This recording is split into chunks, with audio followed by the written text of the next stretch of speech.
Ang panawagan natin sa ating Pangulo ay masilip itong mga oil companies na nagsasamantala.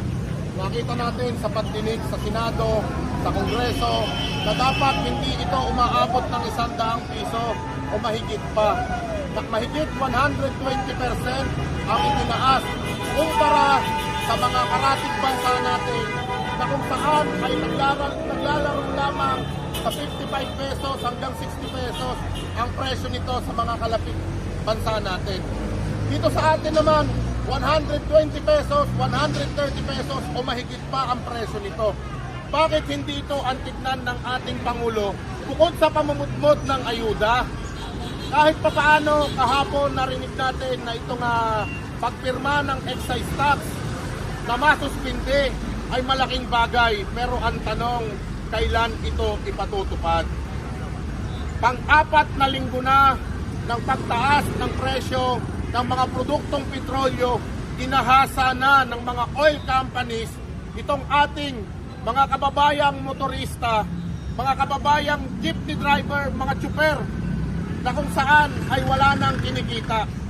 Sana maintindihan ng ating Pangulo ang mataas na presyo na hindi regulated ang nagpapahirap sa mamamayang Pilipino.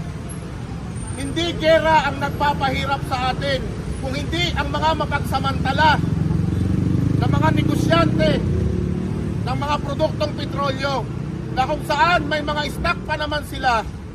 Ano ang nangyayari ngayon? Sinasamantala nila kahit na marami pang stock at doble hanggang triple ang kanilang tubo.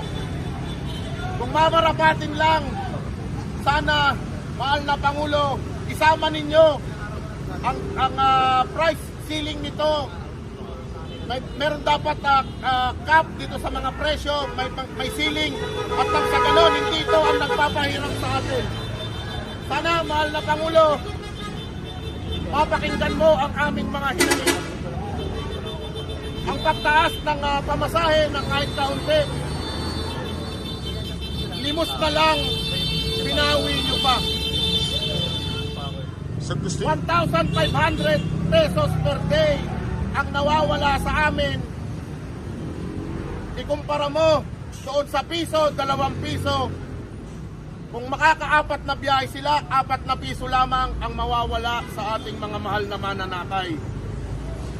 Sana mag-share naman tayo ng responsibilidad. Makihati naman kayo sa responsibilidad sa bigat ng presyo ng mga produktong petrolyo.